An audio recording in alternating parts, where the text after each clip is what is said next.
So Alex, we've seen this at the track a few times, but it's great to see it in person. Can you tell us a bit about what we've got here? The VR38, it's not exactly an engine we see a lot in a 300ZX, is it? No. Basically, the VG30 just wasn't going to cut it for me anymore. I've had it for a long time. I needed to step it up. You know, cars are getting really quick out there. This was a perfect choice. Everything works well. Yeah, and it's got a sequential gearbox in it, and it makes it just drive so much nicer. It's very quick, ran at 10.1 at 140 something.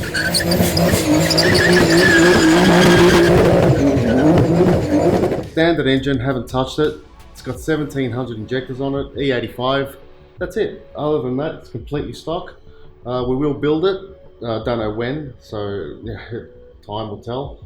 So the gearbox side of it, you were saying earlier, there's not exactly a whole lot of options. No. So when I was looking to match something to the engine, it was I made a couple of phone calls. Nothing worked out. I was never going to go auto. The car was always going to be a street-driven manual. So yeah, I rang up Hollinger, and they helped me out. They had a bell housing, a flywheel, a clutch assembly, and box, and best thing I've ever done. It's clutchless shifts, foot flat shifting. You know, it's great.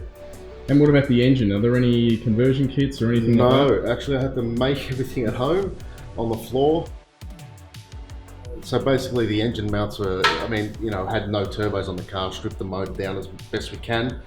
I had the original engine mounts, modified them, and it worked great. Gearbox mount, Hollinger has a makeshift mount. I had to build into that, and with the original gearbox mount for this, the Z box.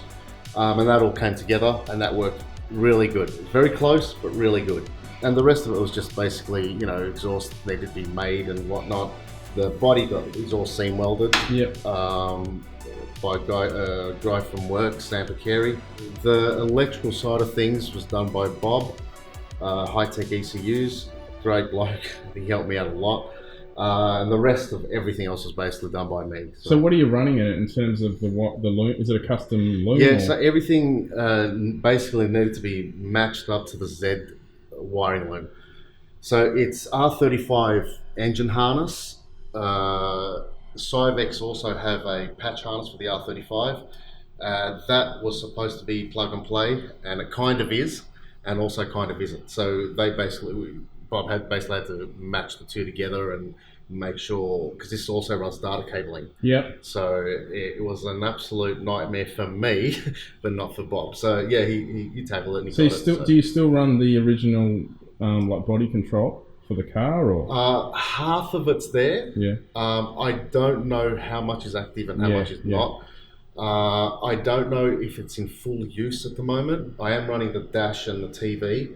I'm not sure. I noticed that. So yeah. You've got the. Was that hard to put in? No, very simple. Yep. Because I already had the looms there. Okay. So basically, I made all the fiberglass housings and all that. I sat it where it needs to be, and basically plug and play. That was plug and play and true plug and play. So.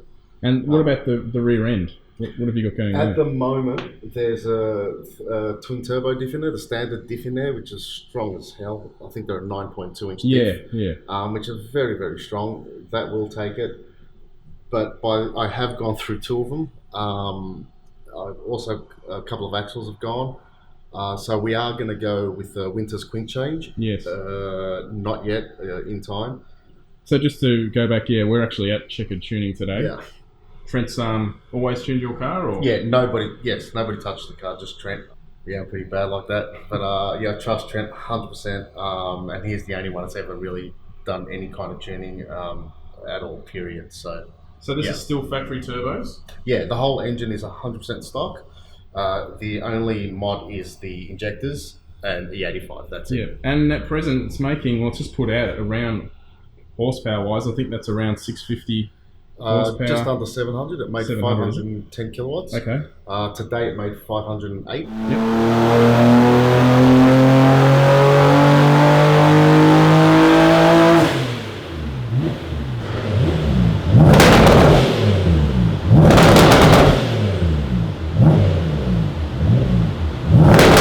But it's on low boost. It's on 17 pounds of boost. and we're happy at that. So it's basically stock turbo, stock engine, and Yes. the only thing you've really done is the 85 Yep. and a tune. Yep, that's it. Yeah, I would never get that out of a VG. That's amazing. I would never get that out of a VG. So, and if I did, it'll be on its last legs. Yeah, But yeah. reliability, I mean, it's all here. It's a great engine. I'm surprised we haven't seen more people do this conversion. Maybe your car might inspire them, but yeah, obviously hood clearance is an issue. Being yes, definitely, tall engine. definitely. I had to modify that. It's rough, but the car is fully engineered, Yep. street registered. So it will get a makeover in the next coming years. I'm not going to touch the body now. The whole car the platform needs to be addressed and finished completely before I iron out all the bugs. Yeah. You said earlier you've owned it for over 20 years. Yeah, 96. Since 96 I've had this. I've had two other Zs, I think it was, after this, but it's a long time. Yeah, awesome. What about the future? Anything else besides fixing the body up? We're going to go wide body. Yep. The front's good. We're about, I think, 70 mil over on the front. I think the back's about, at the moment, about 50 mil over. We are going to go proper wide body, and again, Sam's going to do the whole arse end for me. And this guy needs to be turned up. You want to step it up a bit? Absolutely. If you want to step up the engine in Oh no, plenty. Yeah, there's a lot of good bits out. There's a lot of information. They have been out for a while now. They're everywhere, and you can get some solid, good work out of them, and you can really do wonders with them. So. These are things that I was always looking into. I would never get that in a VG. No. It would just never happen. No. I know in the States they're doing about 1,000 horsepower. Yeah. But how much of that is real? How much of that is fake? Who knows? Look, I can see initially it's a bit of an investment to set it up, but long term, you've got so many more options, haven't you? Absolutely. So it'll always be a street car. It'll always be manual. It'll be a big motor, and that's it. And not that you've set it up as a drag car, but you've always run it in full street trim, haven't you? Yeah, 100%. Street tyres, ET streets I run. Full interior, full car. As you see it right now, that's how I will take it to Coldale or Heathcote or wherever and give it a hit. Yeah. I don't modify it in any way. It's not a drag car. It's not a circuit car. So the way I will drive it on the street, that's the way I'll take it out. You said you have done a track day in it though? Oh yeah, the car's been, not with this setup. Yeah. It's been Winton, Sandown, Phillip Island. I can't remember where else over the years that I've owned it. I think the best at Phillip Island was, don't laugh, it was a 150. Yeah, that's something right, at Phillip Island. That was with the old setup. Yeah. So the old setup was, I think, 490 horsepower at the wheels. Not much torque in it. The numbers were, I guess, there, but the torque was not. So there's a big difference in engines right now. So, all right. And this is the big brother of the VG anyway. So, it is, isn't it? Yeah. Yeah, you're probably more likely to see someone put a LS in one, aren't you? Realistically. Yeah, it's a lot easier. It is a lot easier. So Alex, you were saying before you did all this on your hands and knees in the garage. Yeah, absolutely. I've done it all at home on the floor. I now have a hoist. Yeah. I didn't have one before. And like I said, Bob and Sam helped me out with the welding and the wiring, but the rest of the car was basically me at home, and that's it.